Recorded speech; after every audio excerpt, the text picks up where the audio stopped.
नमस्कार साथियों, मैं राकेश कुमार आपका अपने YouTube चैनल टॉप 30 क्लासेस में स्वागत करता हूं।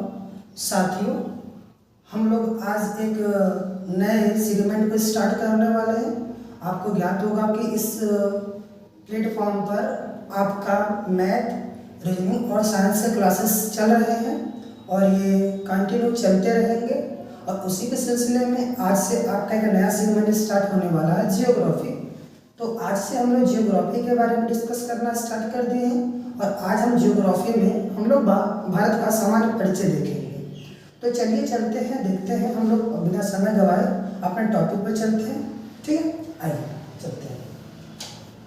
तो मेरे सभी साथियों, सबसे पहले हमें जियोग्राफी पढ़ना है। तो जियोग्राफी में हमें जियोग्राफी का मतलब पता होना चाहिए कि जियोग्राफी क्या होता है, जियोग्राफी किसे कहते हैं, जियोग्राफी होता क्या है, कैसे हमने इसको पता करें।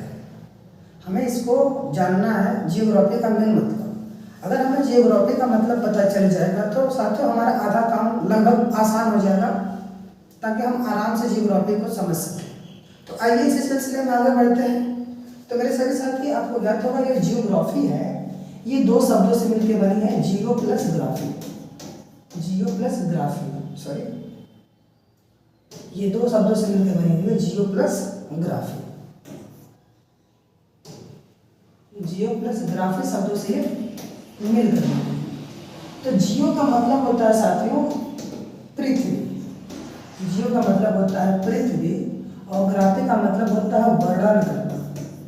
वर्णन करना, इसका मतलब पूरे इस जियोग्राफी के सेगमेंट में हम लोग को पृथ्वी का ही वर्णन करना है वैसे में। यानी कि हम लोग इस सेगमेंट में जब तक हम लोग जियोग्राफी पढ़ते रहेंगे तब तक हम अपने पृथ्वी का ही अवलोकन करते रहेंगे, उसी का वर्णन करते रहेंगे। पृथ्वी पर क्या चीज़ है, कौन चीज़ कैसे है, कहाँ से इसका ओरिजिन हुआ है, उसके पीछे का कारण क्या है, ये सब चीज़ें हमें इसमें डिस्कस करना है। तो आपको मैंने बताया कि हमें आज भारत के भूगोल पे बात करना है। हम यहाँ पर आज हम लोग भारत के सामान्य परिचय पे चर्चा करने वाले हैं। ठीक है, तो आपको पता होगा कि जियोग्राफी को दो सेगमेंट में बांट कर पढ़ा जाता है। पहला हमारा होता है वर्ल्ड जियोग्राफी, वर्ल्ड जियोग्राफी होता है, और दूसरा जो होता है हमारा इंडियन जियोग्राफी होता है। दूसरा हमारा इंडियन जियोग्राफी होता है। तो आज हमारी बातें होने वाली है इंडियन जियोग्राफी पर, और इंडियन जियोग्राफी में हम लोग इंडिया के सामान्य परिचय पे बात करेंगे। तो बात करनी है हमें इंडियन जियोग्राफी की, तो थोड़ा सा हमें इंडिया के बारे में समझ लेना पड़ेगा कि आखिर इंडिया को इंडिया किसने कहा। इंडिया को इंडिया किसने कहा सबसे पहले ये हमें समझना पड़ेगा। और क्या आपको पता है कि इंडिया के बहुत सारे नाम हैं, इंडिया के भी कई सारे नाम हैं। उन सभी नामों को भी हमें समझना पड़ेगा कि इंडिया के कितने नाम हैं और ये सभी नाम कौन दिया, किसने दिया, कब दिया, ये सब चीज़ें भी तो हमें समझना पड़ेगा थोड़ा बहुत। तो मेरे सभी साथियों, आपको ज्ञात होगा, अगर नहीं ज्ञात है तो मैं आपको बता दूँ कि हमारा इंडिया का कुल 5 नाम है। हाँ जी, 5 नाम है हमारे इंडिया के। अब ये पांचों कौन कौन से नाम हैं? तो पहला, हम तो इंडिया कहते हैं, तो इंडिया को इंडिया किसने कहा सबसे पहले? पहला क्वेश्चन यही मेरा बनता है। तो इंडिया को इंडिया सबसे पहले किसने कहा? तो जब हमारे देश में अंग्रेजों का शासन था, जब यहाँ पर ब्रिटिश लोग आए, तब से हमारे देश का नाम इंडिया हो गया। उससे पहले हमारे देश का नाम इंडिया नहीं था। तो पहला तो इंडिया होता है, उसके बाद हम लोग क्या बोलते हैं इसको, और भी बोलते हैं ना भारत। तो इंडिया को भारत क्यों कहा जाता है? इंडिया को भारत क्यों कहा जाता है? तो मेरे सभी साथियों, इंडिया को भारत हमारे देश के वीर बालक भरत के नाम से इंडिया को भारत कहा जाता था। ये वीर बालक कौन है? ये वीर बालक भरत दशरथ, राजा दशरथ के पुत्र नहीं है। राजा दशरथ के पुत्र भरत की बात यहाँ नहीं हो रही है। यहाँ पर राजा दुष्यंत के पुत्र भरत, जो बचपन में शेरनी के बच्चों के साथ खेला करते थे और शेरनी का दूध पिया करते थे, उन वीर बालक भरत के नाम से हमारे देश का नाम भारत पड़ा है। जो आज हम लोग भारत कहते हैं, उन्हीं के नाम से करते हैं।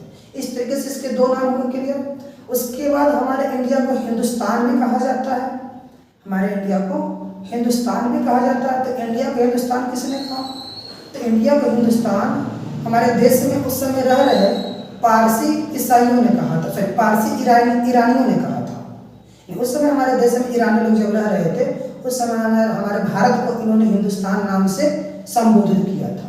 और हमारे भारत को एक और नाम से जाना जाता है, आपको पता होगा, आर्यवर्त। आर्यवर्त के नाम से जाना जाता है। ये आर्यवर्त के नाम से क्यों जाना जाता है? क्योंकि यह माना जाता था कि जो देश है ये आर्यों का देश है।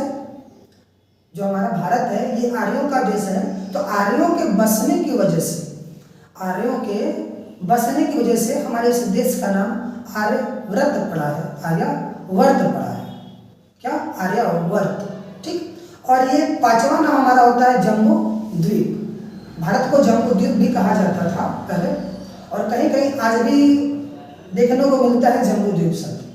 ये जम्बू द्वीप तब कहा जाता था भारत को जब हमारे भारत के अंदर बौद्ध काल के समय में हमारे भारत को जम्बू द्वीप के नाम से जाना जाता था। बौद्ध काल के समय में, यानी कि ये पुराणों के आधार पर इसको बताया जाता है। पुराणों में हमारे भारत का नाम जम्बू द्वीप से संबोधित किया गया है। आइए देखते हैं इस चीज को। तो जैसा आप देख रहे हैं कि जियोग्राफी दो शब्द से बना है, जियो प्लस ग्राफी। जियो का मतलब होता है पृथ्वी यानी अर्थ, और ग्राफी का मतलब है डिस्क्रिप्शन, मतलब वर्णन करना। इसका मतलब ये हुआ कि पृथ्वी का वर्णन करना है, क्या कहलाता है? जियोग्राफी कहलाता है। बात आती है इंडिया की, तो इंडिया को भारत कहते हैं।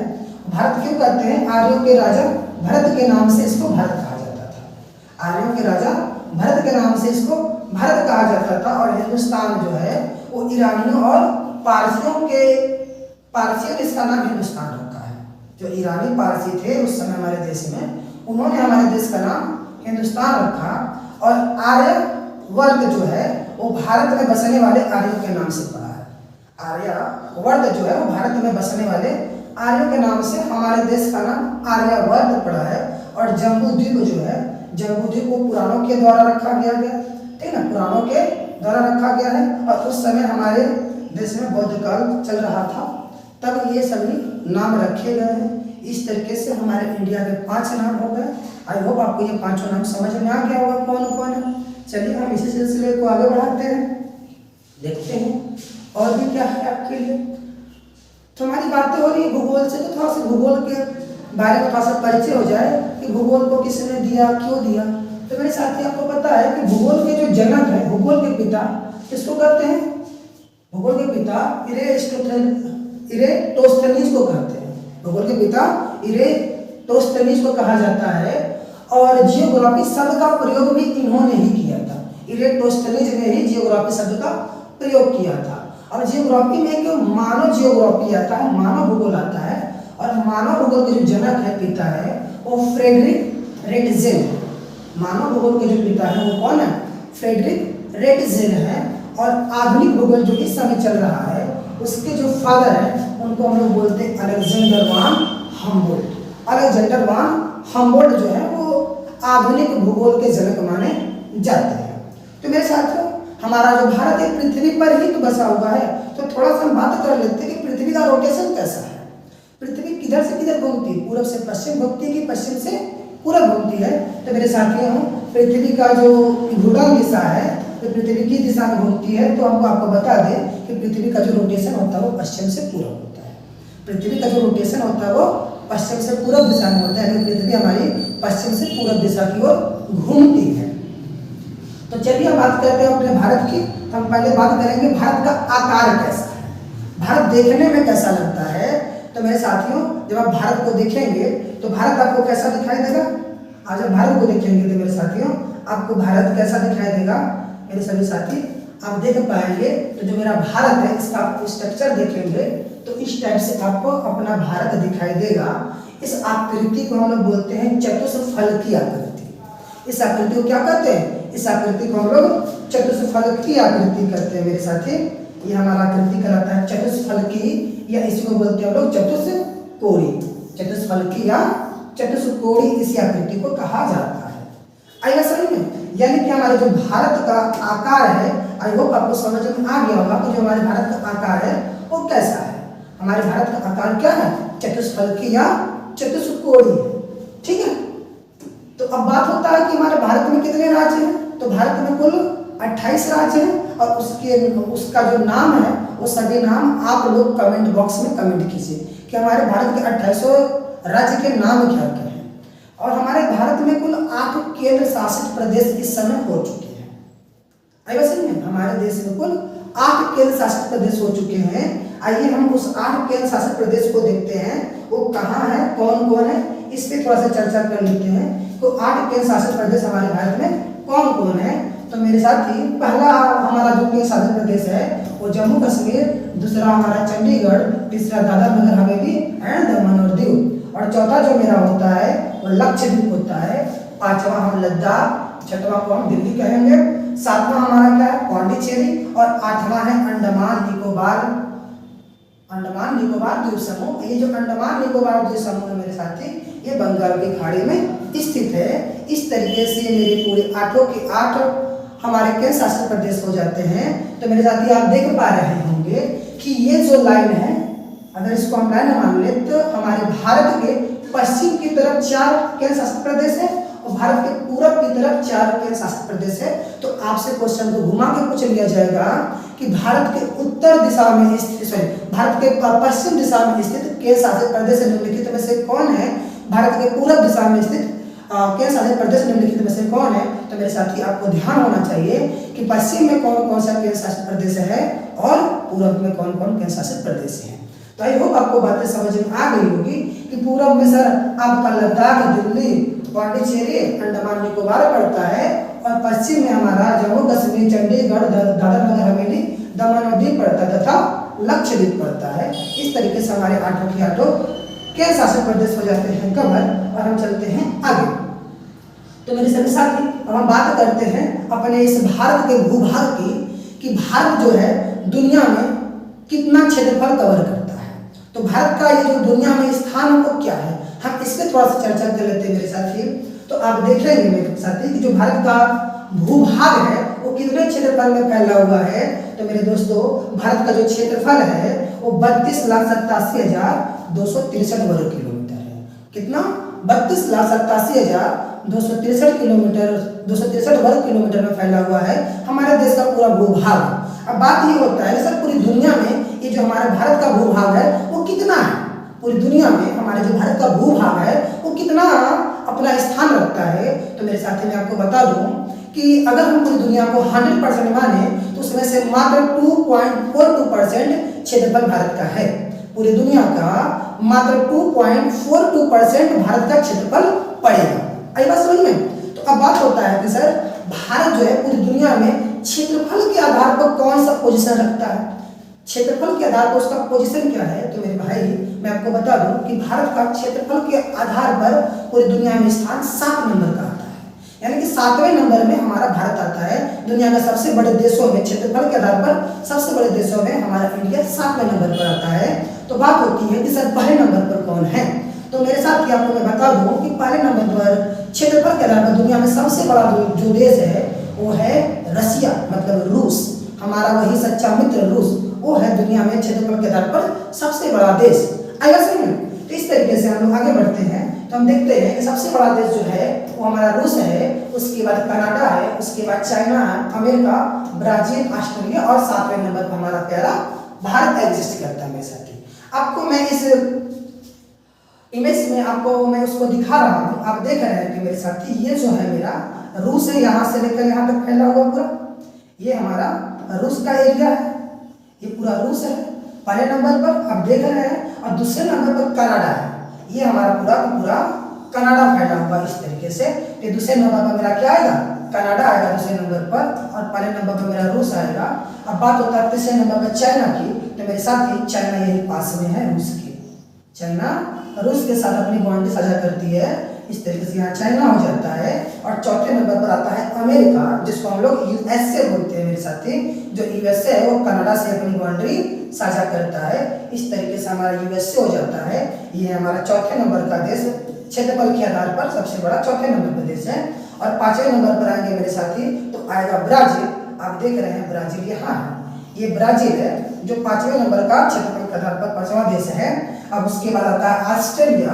तो मेरे साथी आप देख रहे हैं कि ऑस्ट्रेलिया यहाँ है, ये ऑस्ट्रेलिया है जो 6ठे नंबर का देश है। छठवें नंबर का क्या है, ऑस्ट्रेलिया देश है क्षेत्रफल के आधार पर, और 7वें नंबर पर आता है हमारा प्यारा भारत, जो चाइना के साथ अपनी बाउंड्री को साझा करता है। ये है मेरा प्यारा भारत 7वें नंबर पर। तो आई होप आपको ये चीजें समझ में आई होगी कि हमारे देश का क्षेत्रफल कितना है, और ये जो क्षेत्रफल है पूरी दुनिया में कितना अपना स्थान रखता है, और दुनिया में हमारा जो भारत है क्षेत्रफल के आधार पर कौन सा पोजीशन रखता है।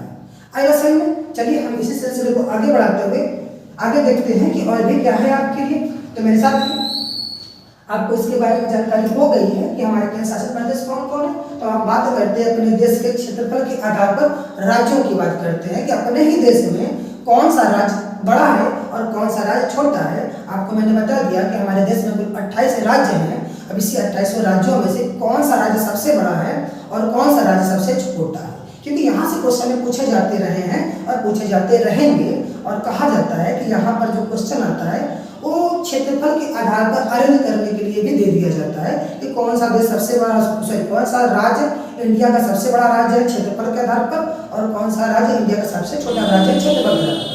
तो मेरे साथी मैं आपको बता दूं क्षेत्रफल के आधार पर सबसे बड़ा जो राज्य है वो हमारा राजस्थान है। क्षेत्रफल के आधार पर सबसे बड़ा राज्य कौन है? राजस्थान है। उसके बाद आता है हमारा मध्य प्रदेश, फिर महाराष्ट्र, फिर उत्तर प्रदेश। इस तरीके से आप देख रहे हैं अपने उत्तर प्रदेश का जो स्थान है भारत में क्षेत्रफल के आधार पर वो चौथा है। उत्तर प्रदेश का क्षेत्रफल के आधार पर भारत में जो स्थान है वो चौथा नंबर है। तो अब आपको ये बताना है कि भारत का सबसे अधिक आबादी वाला राज्य कौन सा है। भारत का सबसे बड़ा आबादी वाला राज्य कौन सा है, ये आप कमेंट बॉक्स में बताइए मुझे कि भारत का सबसे बड़ा आबादी वाला राज्य कौन सा है। ठीक है, तो इस तरीके से आप देख रहे हैं कि भारत का सबसे बड़ा राज्य राजस्थान हो गया, उसके बाद मध्य प्रदेश, महाराष्ट्र और उत्तर प्रदेश। अब इसी सिलसिले में हम बात करते हैं कि भारत का जो सबसे छोटा राज्य है वो कौन सा है। तो मेरे साथियों भारत का सबसे छोटा राज्य गोवा होता है। भारत का सबसे छोटा राज्य कौन है? गोवा है। उससे जरा सा बड़ा है सिक्किम, उसके बाद त्रिपुरा पड़ता है, फिर नागालैंड। इस तरीके से हमारे भारत का सबसे छोटा राज्य गोवा हुआ और सबसे बड़ा राज्य राजस्थान हुआ। आई बात समझ में? तो चलिए हम आगे बढ़ते हैं। इसी सिलसिले में हम देखते हैं कि अगर ये हो गया तो भारत में सबसे बड़ा जिला कौन है और भारत में सबसे छोटा जिला कौन है। जब राज्यों की बात हो गई कि भारत का सबसे बड़ा राज्य कौन है, सबसे छोटा राज्य कौन है, तो हम लोग बात कर लेते हैं कि भारत का सबसे छोटा जिला कौन है और सबसे बड़ा जिला कौन है। तो मेरे साथी आपको मैं बता दूं कि भारत का जो सबसे बड़ा जिला है वो कौन है। तो मेरे साथी भारत का जो सबसे बड़ा जिला है वो कच्छ है। भारत का जो कच्छ जिला है वो सबसे बड़ा जिला है, ये गुजरात में पड़ता है और इसका जो क्षेत्रफल है मेरे साथी वो है 45,674 वर्ग किलोमीटर। 45,674 वर्ग किलोमीटर में ये कच्छ जिला फैला हुआ है जो कि गुजरात में है। और उसके बाद हमारा एक और जिला पड़ता है लेह, जो कि लद्दाख में स्थित है, जिसका क्षेत्रफल 45,110 वर्ग किलोमीटर है। 45,110 वर्ग किलोमीटर में ये फैला हुआ है। तो आप देख रहे हैं कच्छ और लेह में बस थोड़ा सा अंतर है। ये भी 45,000 लगभग 45,000 वर्ग किलोमीटर और ये भी लगभग 45,000 वर्ग किलोमीटर है। तो मेरे साथी आप कंफ्यूज मत होइएगा, थोड़ा सा अंतर है। ये 45,674 है और ये 45,110 है। तो इस आधार पर सबसे बड़ा हमारा जो जिला पड़ता है वो कच्छ पड़ता है, गुजरात का कच्छ। आई बात समझ में? उसके बाद हमारा जैसलमेर और बीकानेर पड़ता है जो कि राजस्थान में है और राजस्थान हमारे देश का सबसे बड़ा राज्य है, मैंने आपको बता रखा है। आइए बात करते हैं, सबसे बड़े जिले की बात हो गई सर, सबसे बड़ा जिला हमारा कच्छ है, तो सबसे छोटा जिला कौन है, अब इस पर थोड़ा चर्चा कर लीजिए सर। तो सबसे छोटा जिला मेरे साथी वो होता है माहे, जो पड़ता है केरल में। भारत का जो सबसे छोटा जिला है वो है माहे, केरल में पड़ता है। तो इस तरीके से हम देख पाए कि भारत का सबसे बड़ा जिला है वो कच्छ है, भारत का सबसे छोटा जिला जो है वो माहे है। कच्छ पड़ता है गुजरात में और माहे पड़ता है केरल में। आई बात समझ में?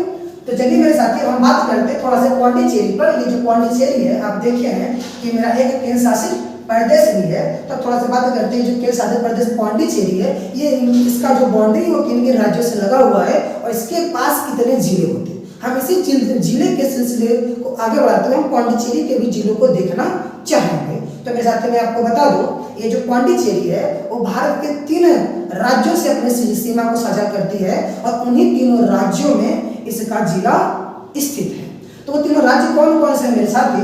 तो मैं आपको बता दूं कि पौंडीचेरी के जो 3 राज्य है जो विस्तारित है उसके विस्तार जो है 3 राज्यों में, पहला है आंध्र प्रदेश, तमिलनाडु और केरल। आंध्र प्रदेश, तमिलनाडु और केरल, यानी कि जो हमारा पांडिचेरी है वो अपने 3 राज्यों में फैला हुआ है। भारत के 3 राज्यों से अपनी बाउंड्री साझा करता है, आंध्र प्रदेश, तमिलनाडु और केरल, और इन्हीं तीनों राज्यों में इसकी जो जिला है वो साझा करती है, यानी कि इसी तीनों राज्यों में इसका जिला स्थित है।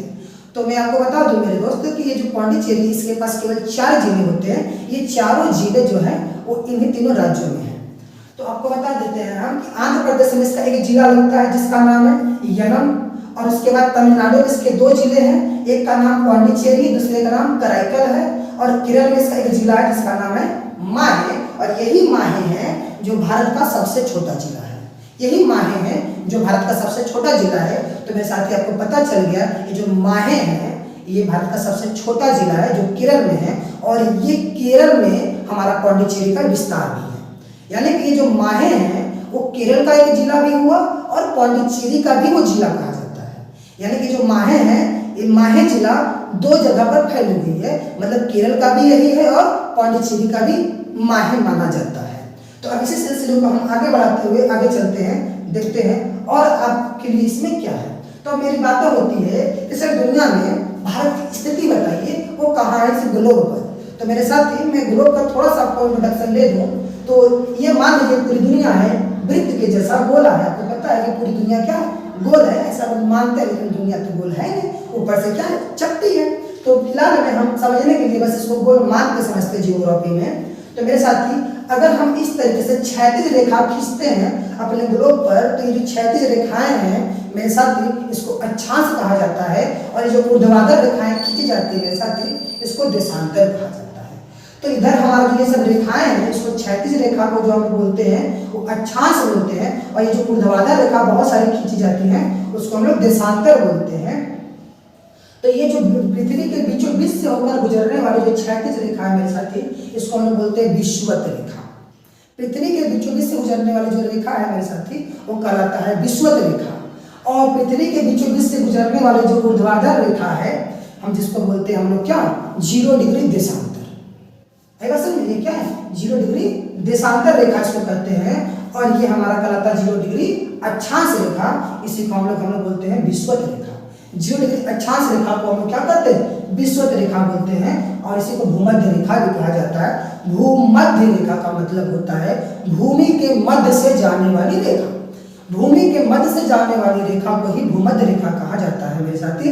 ये जो मेरा 0 डिग्री अक्षांश है यही 0 डिग्री अक्षांश ही पृथ्वी के मध्य से होकर जाती है, इसलिए इसका नाम भूमध्य रेखा पड़ा है, और इसी को विषुवत रेखा भी कहते हैं और इसी को 0 डिग्री अक्षांश भी कहते हैं। मेरे साथ 0 डिग्री अक्षांश के ऊपर के हिस्से को हम लोग बोलते हैं पृथ्वी का उत्तरी गोलार्ध, और नीचे को बोलते हैं पृथ्वी का दक्षिणी गोलार्ध। यानी कि 0 डिग्री से ऊपर जाएंगे तो उत्तरी गोलार्ध होगा, और 0 डिग्री से नीचे आएंगे ठीक है दक्षिणी गोलार्ध होगा। आई बात समझ में। और ऐसे ही जो मेरा देशांतर वाली रेखा है 0 डिग्री देशांतर, 0 डिग्री देशांतर से अगर आप लेफ्ट में चलते हैं तो मेरे साथी आपको ये मिलेगा आपका पश्चिमी देशांतर, और राइट में चलते तो आपको मिलेगा पूर्वी देशांतर। इस तरीके से आप थोड़ा सा अक्षांश और देशांतर को समझ पाए, और इसी में हम लोग अपने देश को देखेंगे, प्यारे भारत को देखेंगे कि अब मेरा भारत इस ग्लोब पर कहाँ एग्जिस्ट करता है। तो मेरे सभी साथी आपको मैं बता दूं कि 0 डिग्री अक्षांश से 23.5 डिग्री ऊपर से एक रेखा गुजरती है जिसको हम लोग बोलते हैं कर्क रेखा। यानी कि भूमध्य रेखा से 23.5 डिग्री उत्तर की ओर एक रेखा गुजरती है जिसको बोलते हैं भूमध्य रेखा, और 0 डिग्री अक्षांश से 23.5 डिग्री दक्षिण की ओर से एक रेखा गुजरती है जिसको बोलते हैं हम लोग मकर रेखा। तो ये है हमारा कर्क रेखा जो 23.5 डिग्री से गुजरती है, 23.5 डिग्री अक्षांश से उत्तरी अक्षांश, 23.5 डिग्री उत्तरी अक्षांश से हमारी जो कर्क रेखा गुजरती है, और 23.5 डिग्री दक्षिणी अक्षांश से हमारा मकर रेखा गुजरती है। तो मेरे साथ मैं आपको बता दूं जो कर्क रेखा है ये कर्क रेखा भारत के लगभग मध्य से होकर गुजरती है। ये कर्क रेखा जो है वो भारत के लगभग मध्य से होकर गुजरती है। तो मेरे साथी आपको पता चल गया होगा, यानी कि भारत कहीं न कहीं यहीं पर एग्जिस्ट कर रहा होगा मेरे साथी। तो भारत इधर ही कहीं एग्जिस्ट करता है, इस तरीके से हमारा प्यारा भारत यहाँ एग्जिस्ट करता है। तो इस तरीके से आप देख पा रहे हो ग्लोब में भारत का पोजीशन क्या है। तो आप देखेंगे मेरे साथी अगर आप इसको देखें तो आपको पता चलेगा कि जो भारत का पोजीशन है ऊपर उत्तर है, इधर पूरब है, तो आप देखेंगे तो ये पड़ेगा आपका क्या, उत्तर पूरब देशांतर या उत्तर पूरब अक्षांश में पड़ेगा। उत्तर पूरब अक्षांश में इसका विस्तार है। आई बात समझ में, उत्तर पूर्वी अक्षांश इसको कहा जाता है। तो इस तरीके से भारत का जो विस्तार हुआ उत्तर पूर्वी अक्षांश में है। आई बात समझ में। चलिए हम थोड़ा सा आगे बढ़ते हैं, देखते हैं कहाँ है हमारा देश। तो हम बात करते हैं भारत का अक्षांशीय और देशांतरी विस्तार, यानी कि भारत का अक्षांशीय विस्तार का कितना है और देशांतरी विस्तार कितना है। अक्षांशीय विस्तार का मतलब सर यहाँ से लेकर के भारत ऊपर कहाँ तक फैला हुआ है, ये पूरा अक्षांशीय विस्तार कहलाएगा। और देशांतर मतलब यहाँ से लेकर यहाँ तक ये जो विस्तार है वो कहलाएगा हमारा देशांतरी विस्तार। इसी को देखना कि सर ये कितना है। तो मेरे साथ ही मैं आपको बता दूं, जो भारत का अक्षांशीय विस्तार है वो 8 डिग्री 4 मिनट उत्तरी अक्षांश, आप देख रहे हैं उत्तर में है, उत्तरी अक्षांश से लेकर के 37 डिग्री 6 मिनट उत्तरी अक्षांश में है। कितना, यानी कि ये जो है हमारा मुख्य भूमि जो है भारत के मुख्य भूमि का अक्षांशीय और देशांतरी विस्तार आपको बता रहे हैं। एक बार मैं आपको फिर से कन्फर्मेशन कर दूं कि भारत के मुख्य भूमि का अक्षांशीय और देशांतरी विस्तार के बारे में हम चर्चा कर रहे हैं। तो भारत के मुख्य भूमि का जो अक्षांशीय विस्तार है वो 8 डिग्री 4 मिनट उत्तरी अक्षांश से लेकर के 37 डिग्री 6 मिनट उत्तरी अक्षांश तक है। और देशांतरी विस्तार बोले अपने मुख्य भूमि का मेरे साथी, तो देशांतरी विस्तार इसका जो होता है आप देख रहे हैं पूरब में है, तो इसको क्या कहेंगे 68 डिग्री पूर्वी देशांतर से लेकर के 97 डिग्री 25 मिनट, 68 डिग्री 7 मिनट पूर्वी देशांतर से लेकर के 97 डिग्री 25 मिनट पूर्वी देशांतर में हमारा ये देश फैला हुआ है। इस तरीके से मेरे साथी आप देख पाए कि भारत का जो मुख्य भूमि है उसका अक्षांशीय और देशांतरी विस्तार कितना है। इसका अक्षांशीय विस्तार 8 डिग्री 4 मिनट उत्तरी अक्षांश से लेकर के 37 डिग्री 6 मिनट उत्तरी अक्षांश में है। और देशांतरी विस्तार कितना है 68 डिग्री 7 मिनट पूर्वी देशांतर से लेकर के 97 डिग्री 25 मिनट पूर्वी देशांतर में ही फैला हुआ है। अब इसको आपको मैप से मैं दिखा देता हूँ कि आप इसको देख लीजिए मैप में ये कहाँ है। तो मेरे साथी मैं आपको दिखा दूंगा फिर से मैप में ही कि ये कहाँ है। मैप में आप देख पा रहे हैं कि जो हमारा भारत है, ये मेरा प्यारा भारत है, आप देखेंगे कि इसका जो मुख्य भूमि का अक्षांशीय और देशांतरी विस्तार है वो कितना है। तो आप देख रहे हैं अक्षांशीय विस्तार कितना है मुख्य भूमि का 8 डिग्री 4 मिनट उत्तरी अक्षांश से लेकर के कहाँ तक 37 डिग्री 6 मिनट उत्तरी अक्षांश तक है। 8 डिग्री 4 मिनट उत्तरी अक्षांश से लेकर के 37 डिग्री 6 मिनट उत्तरी अक्षांश में है। और देशांतरी विस्तार आप देख रहे हैं मेरे साथी 68 डिग्री 7 मिनट पूर्वी देशांतर से लेकर के 97 डिग्री 25 मिनट पूर्वी देशांतर में ये फैला हुआ है। इस तरीके से हमारे देश का, मेरे देश के मुख्य भूमि का क्या है अक्षांशीय और देशांतरी विस्तार होता है मेरे साथी।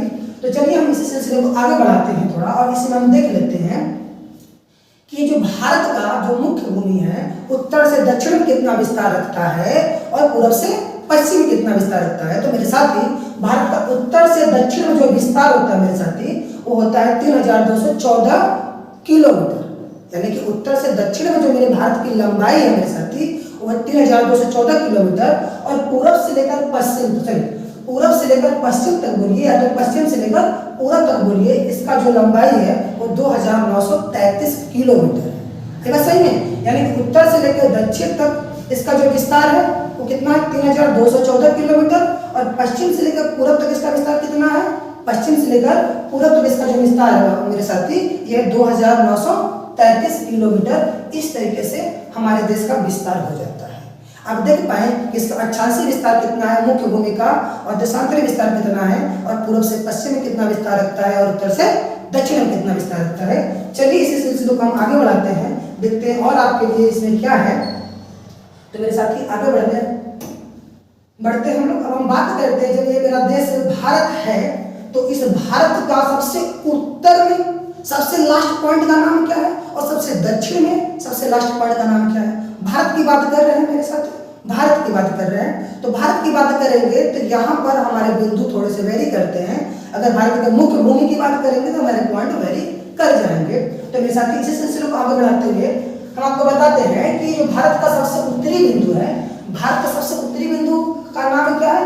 भारत का सबसे उत्तरी बिंदु का नाम है इंदिरा कॉल, जो कि लद्दाख में स्थित है। भारत के सबसे उत्तरी बिंदु का नाम इंदिरा कॉल है मेरे साथी, जिसको हम लोग इंदिरा कॉल है, जो लद्दाख में स्थित है। और भारत का सबसे दक्षिणी बिंदु, भारत का हम बोल रहे हैं मेरे साथी, भारत का सबसे दक्षिणी बिंदु है जो अंडमान निकोबार में पड़ता है, उसका नाम है इंदिरा पॉइंट। भारत का सबसे दक्षिणी बिंदु इंदिरा पॉइंट है, जो अंडमान निकोबार में पड़ता है। तो आप देख पा रहे हैं कि इस तरीके से उत्तरी बिंदु क्या हुआ? इंदिरा कॉल, और दक्षिणी बिंदु क्या हुआ? इंदिरा पॉइंट। इंदिरा पॉइंट कहाँ स्थित है? अंडमान निकोबार में। और इंदिरा कॉल कहाँ स्थित है? लद्दाख में। इसी तरीके से हमारा पूर्वी बिंदु भी होता है और पश्चिमी बिंदु होता है। तो भारत का सबसे पूर्वी बिंदु कौन है और सबसे पश्चिमी बिंदु कौन है? अब इसकी बात हम करते हैं। तो मेरे साथी भारत का सबसे जो पश्चिमी बिंदु है, अब आप देख रहे हो कि भारत का सबसे पश्चिमी जिला कौन सा है, सॉरी भारत का सबसे पश्चिमी राज्य कौन सा है? तो आप देखेंगे मेरे साथी वो गुजरात पड़ेगा। क्या पड़ेगा? गुजरात पड़ेगा। तो मेरा सबसे पश्चिमी बिंदु भी गुजरात में ही होना चाहिए।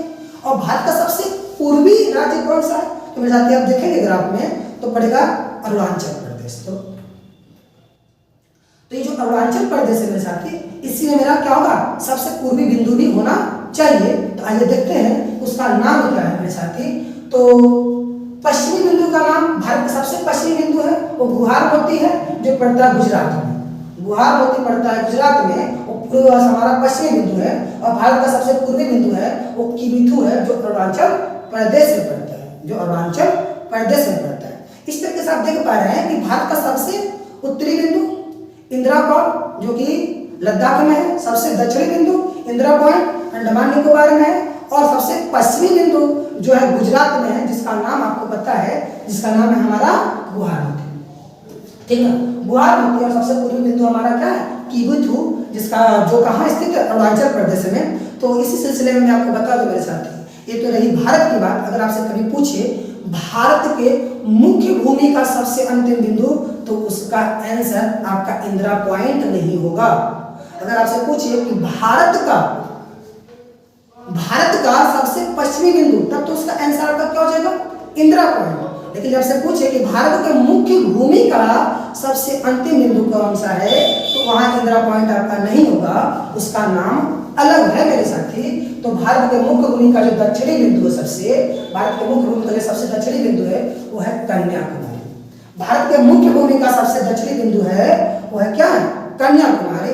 इस तरीके से आपके पूर्वी बिंदु, पश्चिमी बिंदु, उत्तरी बिंदु और दक्षिणी बिंदु हो जाते हैं खत्म। और इसी सिलसिले में हम देखते हैं आगे भी और कुछ है आपके लिए, या फिर इतना ही आज आपके लिए है।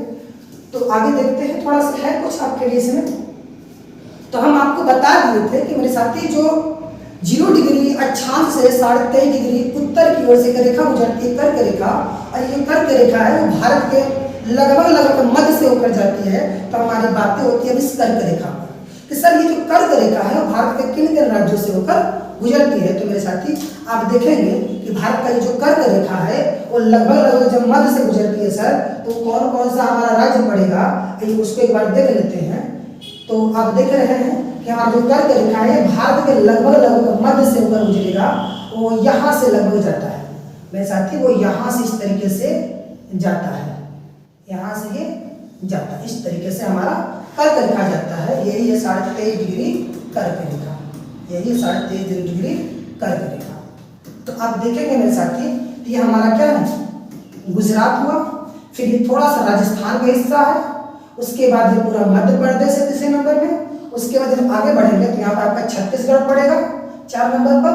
उसके बाद जब आगे बढ़ेंगे तो ये झारखंड है आपका 5 नंबर, फिर पश्चिम बंगाल है 6 नंबर पर, और 7वें पर आपका यहाँ पर देख रहे हैं ये त्रिपुरा है, थोड़ा सा हिस्सा में ये त्रिपुरा है, और 8 नंबर पर हमारा मिजोरम।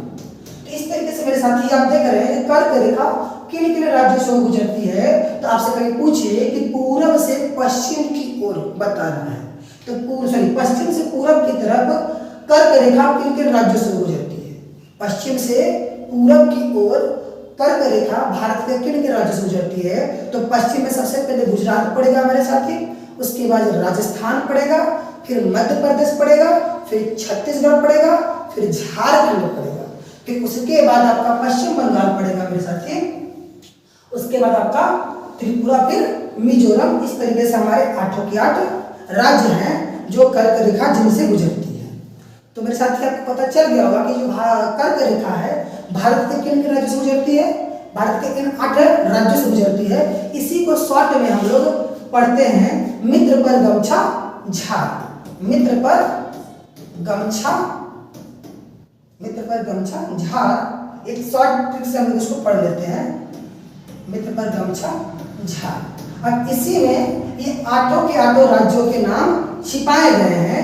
तो मी से हमारा पड़ जाएगा मेरे साथी मिजोरम, से हमारा मिजोरम हो जाएगा, मी से मिजोरम हो जाएगा, और तरह से आपका हो जाएगा मेरे साथी त्रिपुरा, तरह से त्रिपुरा हो जाएगा, और प से हो जाएगा आपका पश्चिम बंगाल, प से पश्चिम बंगाल हो जाएगा, और ग से आपका हो जाएगा गुजरात, ग से गुजरात हो जाएगा, और म से यहाँ पर हो जाएगा मध्य प्रदेश, म से आपका मध्य प्रदेश हो जाएगा। उसके बाद 6 से आपका हो जाएगा छत्तीसगढ़, 6 से आपका छत्तीसगढ़ हो जाएगा, और उसके बाद झ से आपका हो जाएगा झारखंड, झ से क्या हो जाएगा झारखंड हो जाएगा। इस तरीके से मेरे साथी आप काउंट कर रहे हो 1 2 3 4 5 6 7। अब ये जो र है, अब ये किसका है, ये आपका राजस्थान का है। जो र किसका है, वो राजस्थान का है। तो इस तरीके से हमारे 8 के 8 नाम पूरे हो जाते हैं। यानी कि मित्र पर गमछा झार याद करके भी हम उन 8 राज्यों के नाम याद कर सकते हैं जहाँ से हमारी ये कर्क रेखा होकर गुजरती है। तो चलिए मेरे साथी हम आगे बढ़ते हैं और देखते हैं इस सिलसिले में और क्या है आपके लिए। तो मेरे सभी साथियों, तो आइए बात करते हैं। अब हम तो कर्क रेखा की बात कर लिए, अब हम बात करेंगे मानक समय रेखा की। किसकी बात करेंगे, मानक समय रेखा की बात करेंगे। तो मेरे साथी जो मानक समय रेखा है वो क्या है, तो ये जो मानक समय रेखा है मेरे साथी, ये मानक समय रेखा भारत से 82.5 डिग्री से होकर जाने वाली रेखा है।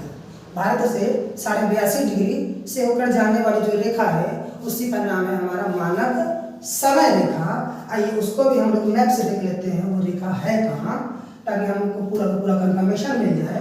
तो मेरे साथ ही आप देख रहे हैं ये मेरा कर्क रेखा है, और ये आप दिखाई दे रहा डॉट डॉट लाइन।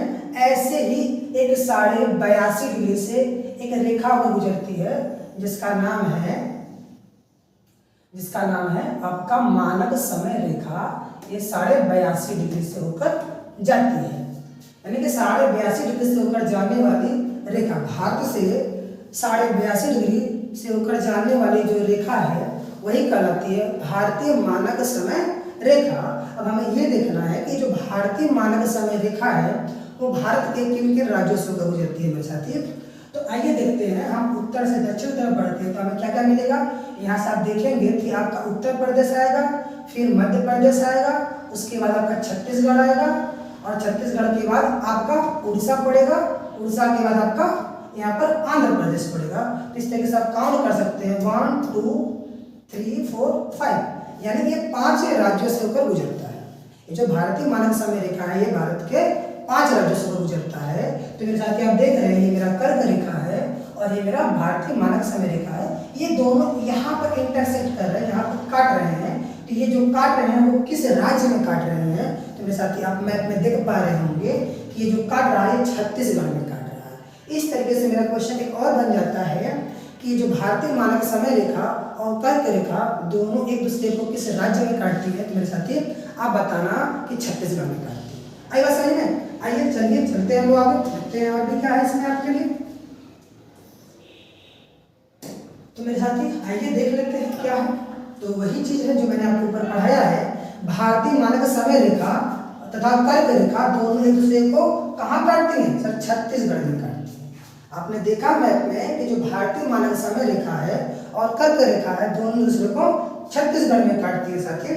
और उसके बाद भारतीय मानक समय रेखा भारत के कितने राज्यों से गुजरती है, तो मेरे साथी आपको मैंने बताया है और मैप में भी दिखाया है वो कुल 5 राज्यों से होकर गुजरती है। वो 5 राज्य उत्तर से दक्षिण की तरफ कौन कौन था, उत्तर प्रदेश था, मध्य प्रदेश, छत्तीसगढ़, उड़ीसा और आंध्र प्रदेश। ये हमारे 5 के 5 का राज्य है उत्तर से दक्षिण की तरफ जहां से भारतीय मानक समय रेखा गुजरती है।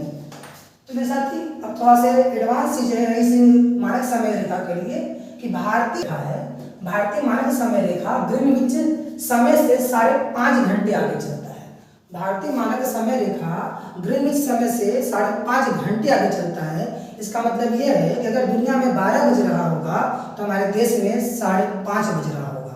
अगर दुनिया में रात का 10 बज रहा होगा तो मेरे देश में, भारत में सुबह का 3:30 बज रहा होगा। इस तरीके से हम देख पाएंगे कि जो भारतीय मानक समय है बाकी ग्रीनविच समय से 5.5 घंटे आगे चलता है।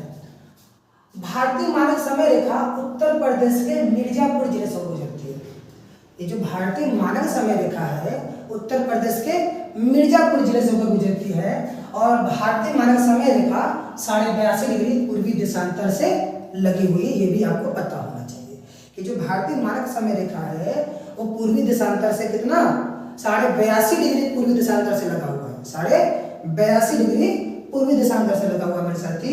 तो इस तरीके से हम लोग भारतीय मानक समय रेखा और कर्क रेखा को पूरा करते हैं और हम लोग चलते इस सिलसिले में आगे और देखते हैं क्या है आपके लिए। तो मेरे साथी आज के लिए बस इतना ही है आपके लिए, बाकी की चीज़ें हम लोग नेक्स्ट क्लास में कवर करेंगे। इतना ही था आज के सेशन में। तो जाने से पहले मेरे साथी मैं आपसे एक बार रिक्वेस्ट जरूर करूंगा कि यदि आपको ये मेरा सेशन समझ में आया हो, पसंद आया हो, तो इसको आप अपने सभी मित्रों तक जरूर शेयर कीजिए। और हाँ, यदि आप मेरे चैनल पर नए हैं तो इसको सब्सक्राइब करना नहीं भूलिएगा। थैंक यू, धन्यवाद।